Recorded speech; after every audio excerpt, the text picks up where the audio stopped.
I'm no expert on dealing with the inner critic. I have only learned over the years how to manage it. To be completely honest, I've only learned how to manage it, but to conquer the inner critic, I have not yet been able to do. But I hope that the tips I can share with you today will be helpful to you. And I'd love to know down in the comments today if there's anything that I share with you that has been helpful. I want to share my interesting perspective on the role of the inner critic in the creative process.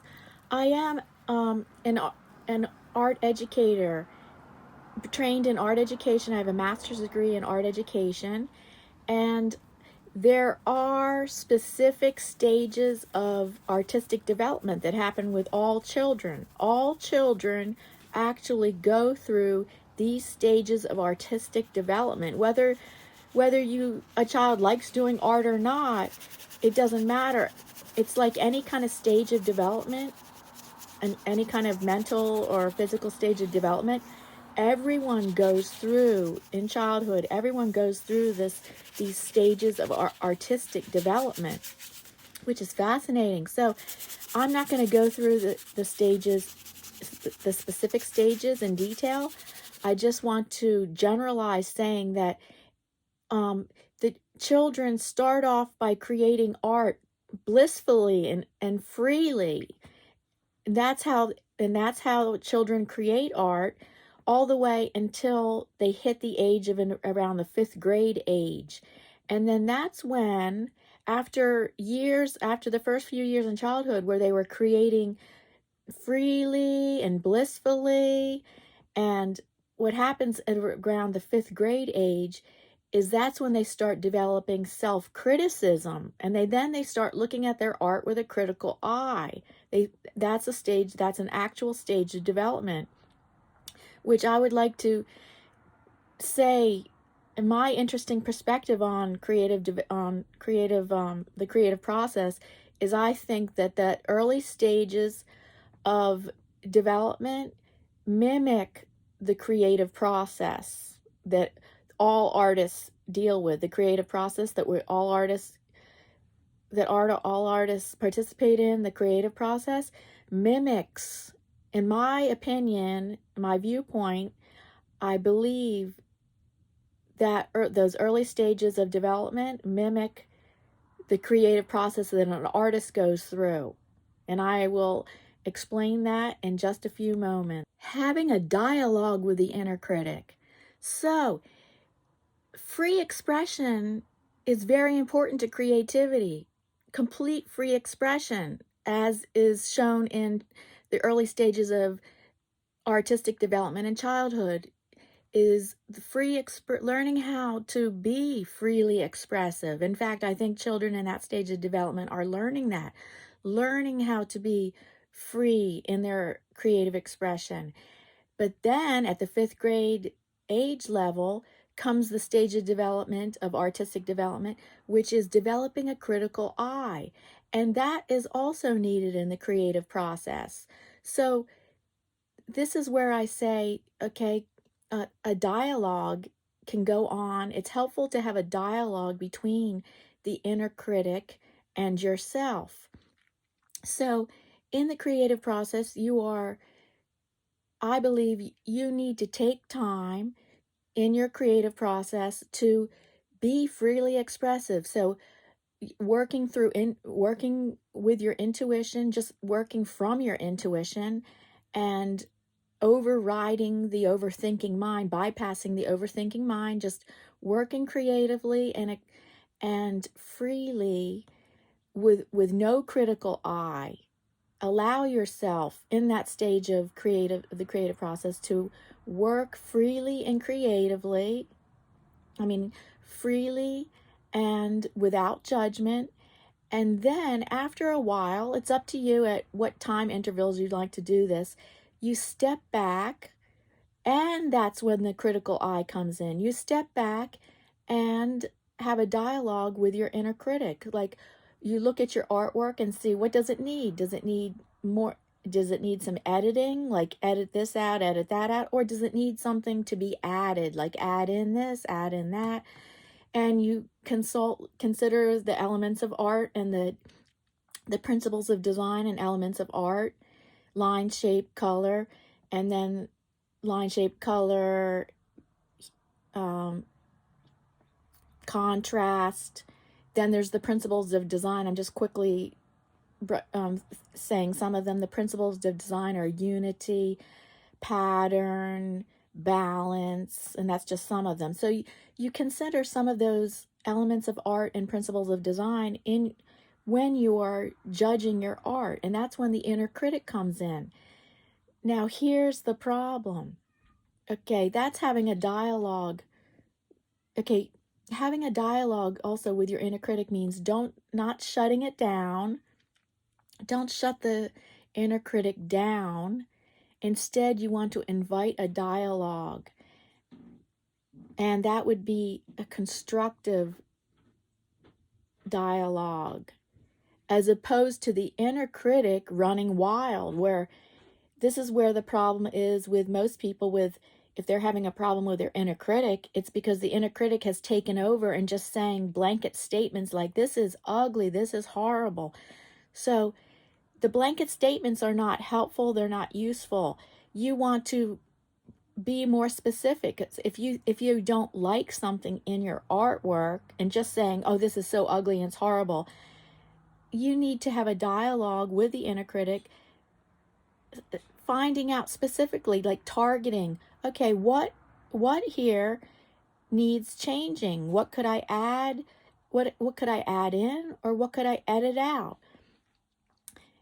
Color-wise, shape-wise, contrast, all those, considering the elements of art and the principles of design, what could you add in or take out? And that's when working with the inner critic is helpful and constructive, as opposed to being destructive.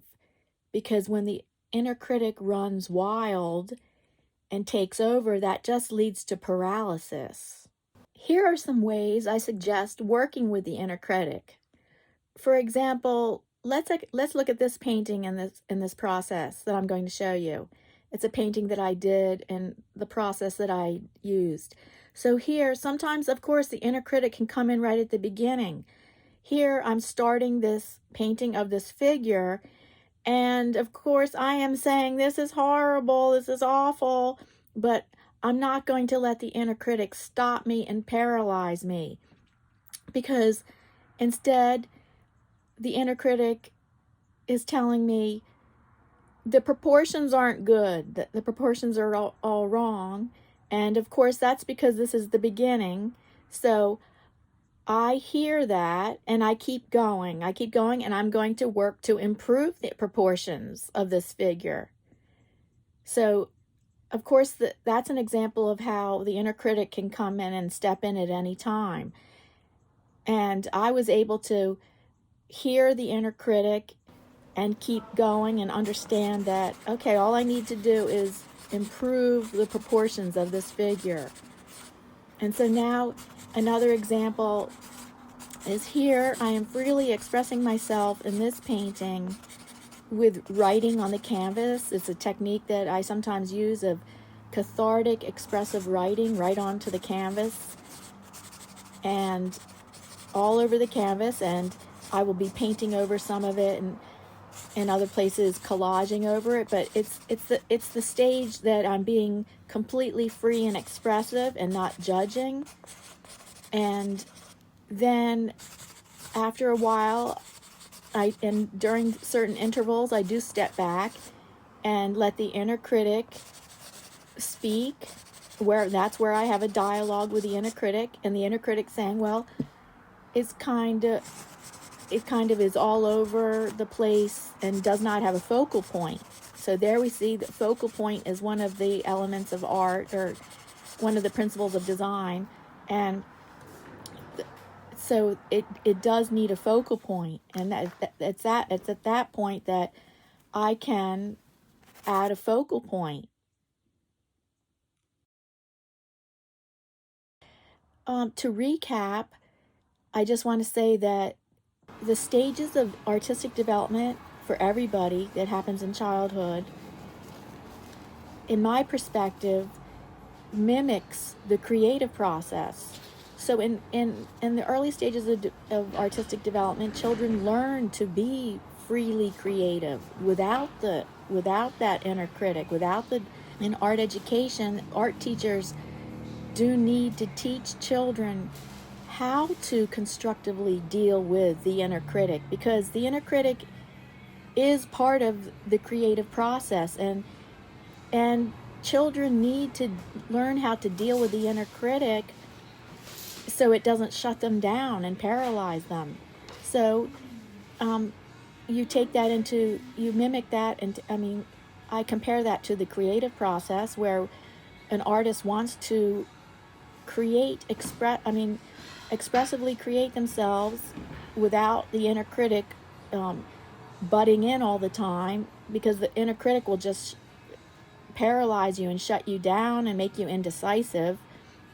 So there's a time and place for the inner critic, and it is indeed a part of the creative process. We do need the inner critic and the critical eye. We just need to learn how to have a dialogue with it, and to deal with the inner critic in a constructive way. So that the inner critic isn't shutting us down and paralyzing us and running amok and making blanket statements like, this is ugly, this is horrible. But instead, okay, you don't like something about this. Well, let's look further. Let's break it down. What exactly can be added or changed so that you do like your artwork better? And then you look at the principles of design, the elements of art, and add in what is needed, take out or edit out what's not needed, and keep going with the creative process. So we all need to make friends with the inner critic and understand that there is a time and place for the inner critic in the creative process. We do need that critical eye. It's just not letting the inner critic run amok and go wild and paralyze us and shut us down. Learning how to have a dialogue with it in a constructive way, and taking from the inner critic things that would be helpful to our creative process. Thank you so much for watching, and if you enjoy videos like this and want to know more, I have a whole series on the artist mindset, which you can see right here. And if you really like and enjoy more videos like this, then please subscribe to me. Let's see, where is it? Oh, the other place.